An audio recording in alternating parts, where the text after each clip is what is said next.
1. I own a small audio shop that sells and installs new equipment. Every day I have people come by trying to sell me their used equipment. I don't deal with used equipment. This is not a pawn shop, but there are plenty of pawn shops around. After telling people I don't buy used equipment, I usually suggest they try selling it at a pawn shop or putting it on Craigslist or Facebook. So one day a customer comes in trying to sell me an amp. I point to one of the many "we do not buy used equipment" signs in the store and explain that we don't buy used equipment and suggest trying a pawn shop. Come on, man, all I want is $200. So I ask what kind of amp it is.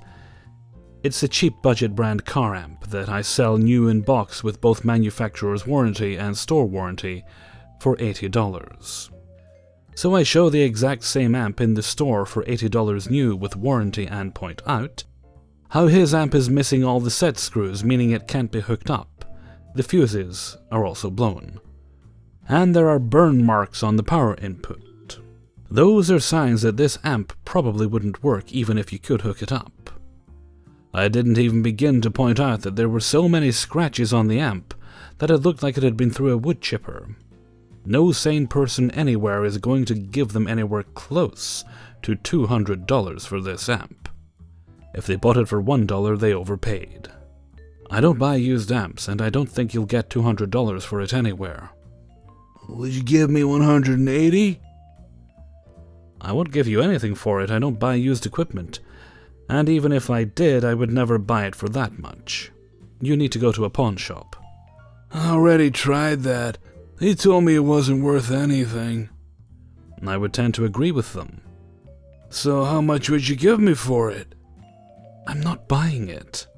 The cycle continues a few more times of them asking where they can sell it, me saying I don't buy used, try a pawn shop, them not getting it. Finally, I tell them I can't help them and I need to help other customers. I go to help someone else, but I notice them going around trying to sell their amp to some of my other customers in my store. I speak up across the store. You can't solicit in here, you need to leave. They walk outside to the front of the store and start trying to sell the amp to people walking in and out. I go out and tell them they need to leave the property or I will call the cops. They yell, "Fuck! Why don't you leave me alone?" I had been keeping my calm up until now. I started yelling back, "I'll leave you alone once you're off my property and don't come back." They threw their super valuable amplifier on the ground, cussed, got in their car and left. Another customer who had been watching all this came over and asked if everything was okay. I apologized to them and they asked about the amp on the ground. I said if he doesn't come back and get it, I'll do him a favor and throw it away for him. He asked if it's worth anything. I said, yeah, $200 according to that guy. Then proceeded to tell them about the conversation with Hardhead that started it all. 2. Yesterday I was at the red-themed big box store. In fact, it was a super bullseye. Meaningless fact. All of our Christmas shopping is done. My significant other and I were picking up some knick-knack gifts. So hard to shop for those on Amazon. And a few groceries. I was just browsing and my arm gets grabbed and I'm spun to face this older man. I immediately recognize Bob, not his real name. "Hi, Bob." I interrupted his tirade that I mostly didn't hear, fully deaf on the right, 80% on the left.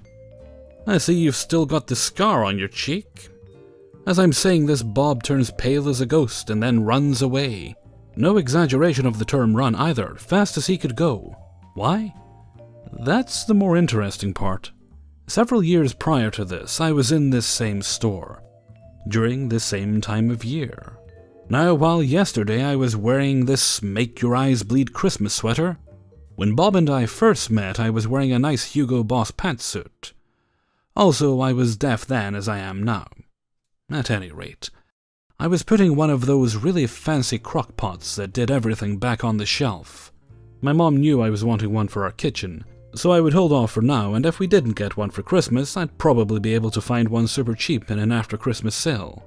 So I turned and started to push my cart along, and my ponytail got grabbed and yanked hard.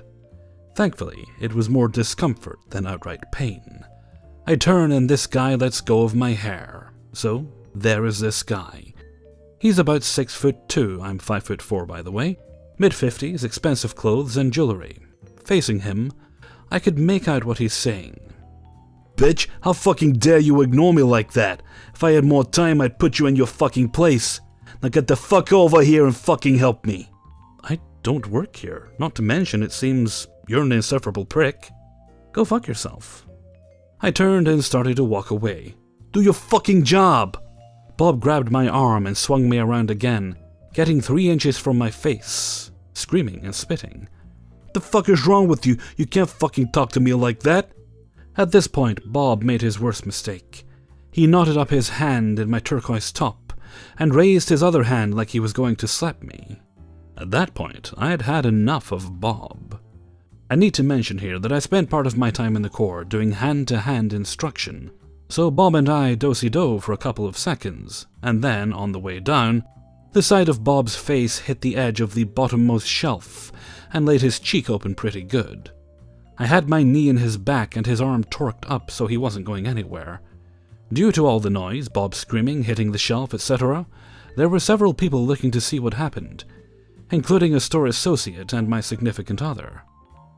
I don't remember this part, probably from the adrenaline, but my significant other swears I told Bob to stop moving so I didn't have to hurt him any further. Nor do I remember asking someone to call the police as this asshole tried to assault me. Police arrive. I release Bob. I get handcuffed. EMT tries to fix Bob's face. Arguing ensues. Bob claims I attacked him.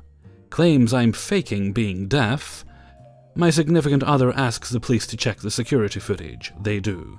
Bob's arrested, and eventually charged with assault. I have to go fill out a statement, but I'm let go. Bob was found guilty of assault. Didn't see Bob again until yesterday. He was older, heavier, and didn't have the expensive clothes or jewelry this time. I just waved bye-bye as he ran away. It seems that sometimes you really can teach old dogs new tricks.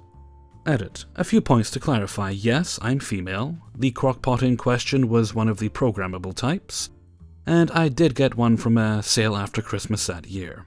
I have no idea how or why Bob was in the Super Bullseye yesterday. I thought he'd been banned as well. I hate to ask anything of you all, but if you can please consider donating to Toys to Tots. I haven't seen much about it in the news. I tend to ignore the news as much as I can. But Toys R Us shutting down this year has hurt a damn good charity that has helped a lot of kids over the years. Help them out a little, please. Thanks. 3. I worked at a department store about 2 years ago, which was a horrible idea because I have a severe psychiatric disability that makes it really difficult for me to interact with people. But I was able to cope with it really well, most of the time. I was really good at acting friendly with the customers, but I was absolutely miserable the entire time I was there. This store I worked with had all sorts of ways for the customer to save money: coupons, membership discounts, in-store credit. Not to mention almost all the merchandise was sold below list price in the first place. There was an exception to the discounts and coupons, however. They could not be used on what we called exclusive brands, which for the most part were very popular clothing brands like Nike. I was at the register as usual, when a lady came up to my counter and asked if she could use her credit card discount on some Converse sneakers. I told her she could, as the last time I had been in, about 4 days before, since I only worked on the weekends, they were not exclusive. I scanned the sneakers and added her discount to find that the price did not change. Thinking that it was a computer error, I called over a manager to override. The manager told me that Converse had become an exclusive brand over the time that I hadn't been working, so they could no longer be discounted. The lady flipped out. She started yelling at my manager and I. "They told me I could use my credit card discount! I want my 30% taken off now!" Because my disability was caused by abuse, I'm very sensitive to being yelled at, but I can hide that most of the time. I was starting to have a low-key panic attack, not the super dramatic hyperventilating panic attacks they show on TV, but where my heart rate was accelerating and I was feeling very dizzy and afraid. The manager ended up giving the lady her discount anyway. After the manager left, the lady says to me, "I'm sorry, I wasn't trying to get you in trouble." I just smiled at her and said, "Oh, I don't care." I made it through a few more customers before I realized that my low-key panic attack was becoming a high-key panic attack. A different manager was at the register next to mine, so I just turned to her and told her I was having a panic attack, and I was going to calm down in the training room, in the employee-only area, as I had permission from the general manager to do so. I sat in there and cried for a while, berating myself for being so sensitive.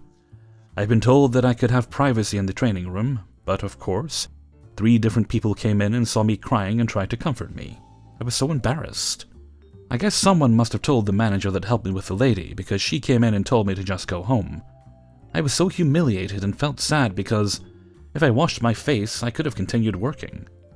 I worked there for 6 months before I finally quit. I no longer work retail, although I still work in customer service. Never want to work retail again. 4. So a little background before we go on. I work as a carer for people with autism and learning disabilities. On Sunday mornings after breakfast, I always take one of the guys I'm working with to the local Sainsbury's for him to buy snacks and cigarettes. Sainsbury's is a very orange-themed store, which is coincidentally my favorite color, and so I am wearing a couple of things that are orange. Strangely, Sainsbury's staff wear maroon tops with the name of the store written in orange. This is about all you'll need to know beforehand, so let's begin. As mentioned in the intro, I always take one of my guys to the cafe in Sainsbury's first for a cup of tea, before letting him loose in the store to buy his items of choice. While he is doing that, I go grab a couple of energy drinks and wander into the aisle where the books, magazines, DVDs, and a really crappy selection of video games are to be found. I have been in that aisle for several minutes and decide to go check on how my guy is getting on with his shopping. I like to promote his independence and freedom of choice by just letting him roam free within the store. He's never any bother to anyone. So, as I'm leaving the aisle I'm in, a lady who I would estimate is in her 50s comes round the corner from the aisle that runs down the center of all the aisles. I see her lock onto me and approach me, and she asks me where she could find this thing with an Italian-sounding name. I, having never heard of it and had no idea where to even start with that one, so I just say, "I'm sorry, darling, I don't work here, but you see those ladies wearing maroon over there?" while pointing at them. "I'm sure they will know where to find it." She responds by saying, "But you're wearing orange." And to be fair, she was correct. I was wearing a grey super dry jacket, which has orange zips and pull strings on the hood, as well as a bright orange super dry logo on the back right shoulder. Under that, I was wearing a grey super dry hoodie which had a strip of orange in the inside hood. But the most obvious thing is that I'm wearing a bright orange beanie hat, 'cause it's cold outside and all. My response to that was just, "Yeah, I like orange." And with that, I just walk away. I cross the central dividing aisle and walk into the aisle that is directly opposite the one I had just been in. I had probably only taken about 5 steps into that aisle when I hear from behind me a scream, or what might better be described as a wailing and sobbing. I turned around and saw the lady I had just spoken to on her knees in the middle of the aisle. My first thought was maybe she'd slipped on something and twisted her ankle or something. I'm just about to go to help her, but stopped when one of the shop assistants came running up from the aisle next door and ran straight up to her. I was still going to go over as I am a trained first aider.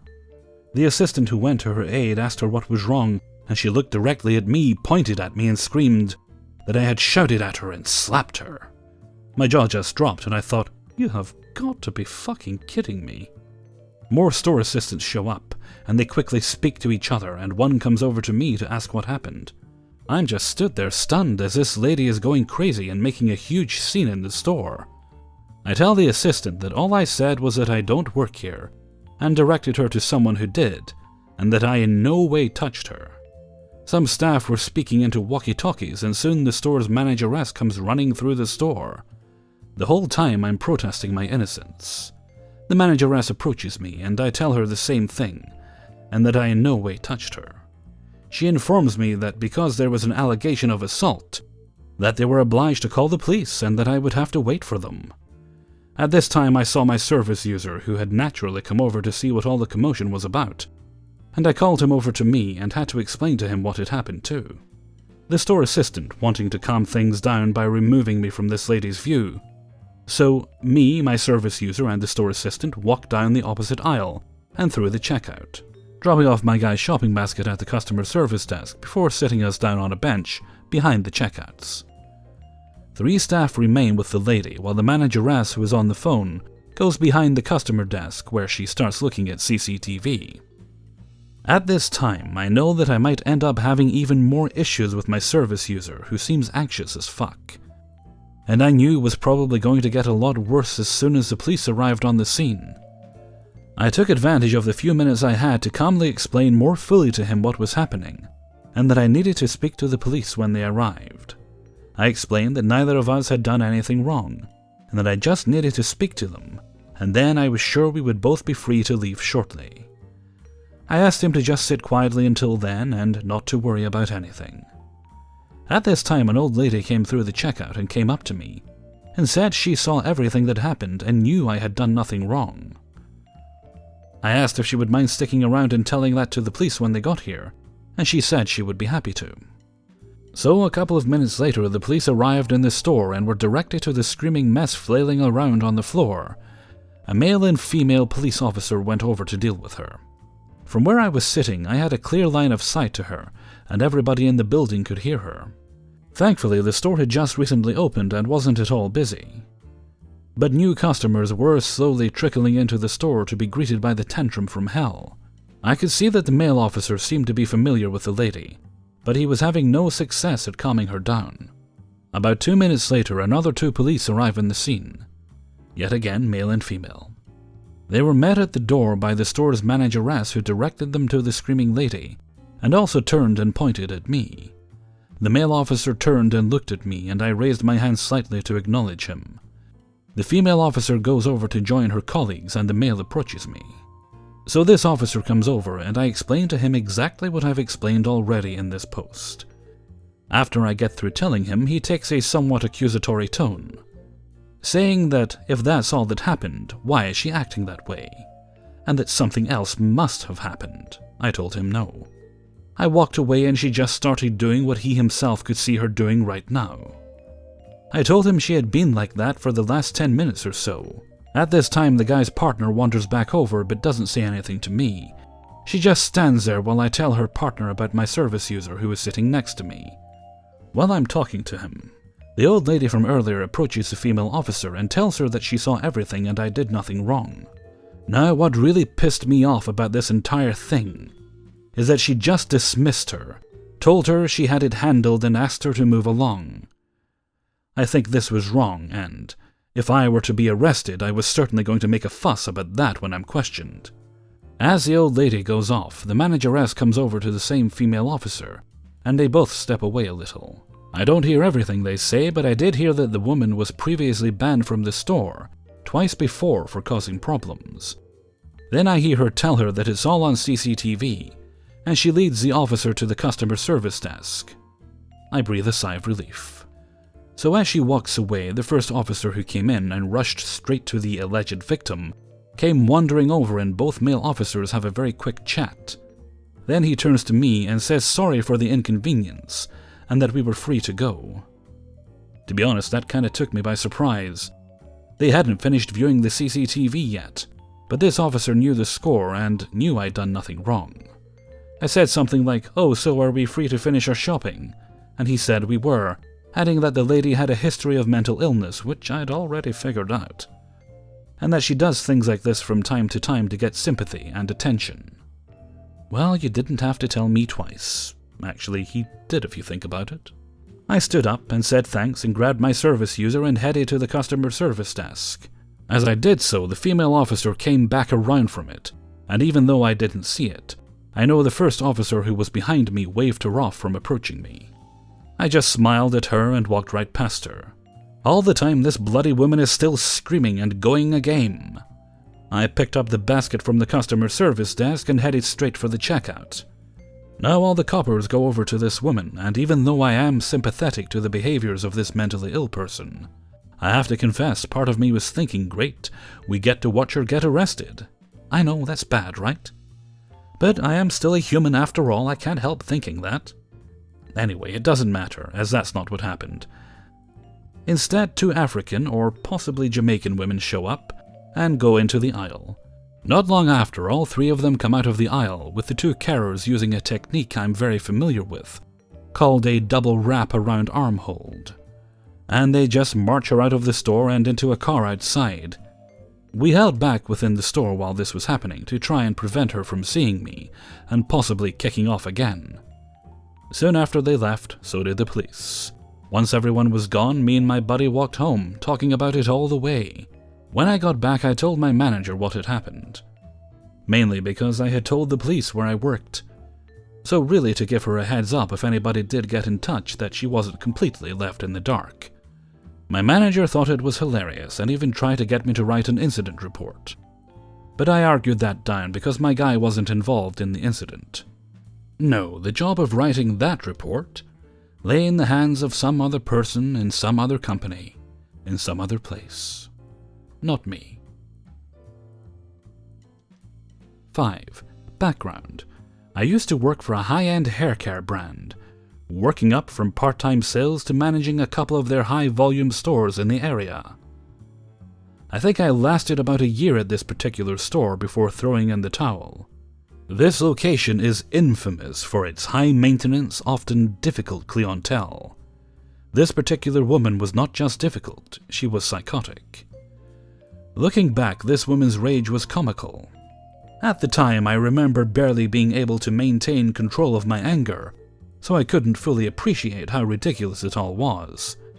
This incident happened about 4 years ago, and out of all of the crazy customers I've dealt with, I remember this one the best. Buckle up, it's a long one. So a week before her total meltdown, she came to the store looking for a new hairspray. She was older, I'd guess in her 70s at the time. Standard older lady hairstyle, short, very fine hair, and set with rollers. I should have known from her eyes that there would be trouble. She had that intense stare that generally comes with having strong convictions about the truth behind UFOs, or that her cats could communicate with her. In this line of work, we are supposed to have a consultation with the customer, as a way of upselling them to more than one product. But it became apparent pretty quickly that this was not going to happen. As I start asking her questions, she launched into a truly inspired and insane tirade about how she read somewhere that the oils used in hairspray could potentially seep into your pores and damage your brain. She was terrified this was going to happen to her. Yes, you heard that correctly. And yes, I restrained myself from bringing up the possibility that it had already happened to her. So what was supposed to be a normal conversation about how she likes to style her hair mutated into a conversation about which hairspray had the least amount of brain-damaging oils in it. I was trying my best to keep my face from betraying my deep level of confusion. So, maybe I didn't recommend the right hairspray. Or maybe this lady was just nuts. Anyways, she finally settled on a hairspray that seemed okay by her unique standards and went on her way. I told my team about her and we all laughed. About a week later she returned, storming into the store like a tsunami of unhinged rage. I mean truly unhinged. I've never seen someone so unhinged, and my dad is your classic Irish short-tempered stereotype. I'm used to temper tantrums. This woman took it to another level. Hello, what brings... You did this to me! Points dramatically at me, then at her hair. I'm sorry, what? My hair! Look at my hair! It's ruined! Completely ruined! It looked like she had poured half the bottle on her head. That is not an exaggeration. Well, it looks like you used a bit too much hairspray, but that will wash out. No, it's ruined. You forced me to buy this hairspray, and it's ruined. I want my money back. You sold it to me, and I want my money back. Ma'am, please calm down. I am sorry it didn't work out. It will absolutely wash out of your hair. Now, if you want to return that hairspray, I can give you a refund or we can do an exchange. Well, I don't have the hairspray with me, and I don't have time to go home and get it. Just give me my money back. My hair is completely ruined. If you don't have the product, then I can't give you a refund. Then give me the other hairspray, the one I like. I want the other hairspray. I can sell you the other hairspray today, but if you want to wait to do an exchange, you need to bring the other hairspray back. No, I want the other hairspray today, and I am not paying for it. You made me buy that hairspray, and I didn't even want it. And now my hair is ruined. I'm starting to go red in the face from resisting my temper. I'm not used to being screamed at for this long without screaming back. Ma'am, I assure you I did not force you to buy anything. As I said, I am not doing a return or exchange without the product you purchased. Where's your manager? I want to speak to a manager right now. I am the manager, and as I said, I cannot refund you for a product that is not here. You sold me this hairspray that ruined my hair. You should give me my money back right now. I can't refund you and let you keep the product. You need to bring it back. As I said, I am sorry it didn't work for you, but there is no way I'm refunding you or letting you take another hairspray without paying for it. So, that's it? That's it? Yes. You're a bad manager. You are terrible at this job, and I'm going to make sure you are fired. You're awful. My hair is ruined, all because of you. You made me buy this horrible hairspray. I will never buy here again, ever. I've never been so wronged in my life. I'm completely red in the face and unable to say anything else. Okay. The sales advisor that was there with me had been standing behind me, mouth agape this entire time. As soon as this woman headed to the door, she let out a timid, "Have a nice day." Crazy hairspray lady storms to the door. And thanks for nothing. I did have to take a few minutes in the back to calm myself down after that. Needless to say, she did not get me fired, and she thankfully never came back to that store. Also, if you listened through and thought all the yelling was excessive, let me say it was not. She was yelling at top volume the entire time. At one point, I thought she was going to try and punch me. All over a stupid fucking hairspray. Unless the oils had seeped into her brain and caused that near homicidal level of rage. Hey everybody, Hellfreezer here, and thank you very much for listening to Adventures in Fast Food and Retail, number 45. And thank you very much to everybody who allowed me to use their stories in this video. Okay, I'm going to keep this outro a little bit brief. I know I just had a week off, but I'm going to try and carve a couple of days out at some point in the near future so that I can get a little decorating done, make my room all pretty. That'd be a nice way to start the year. I think I'll need to get a new bed frame as well, but that can wait right now. We'll get the decorating done first. Okay, and with that, I'm going to head off for now. So until next time, thank you very much for listening, and take very good care of yourselves.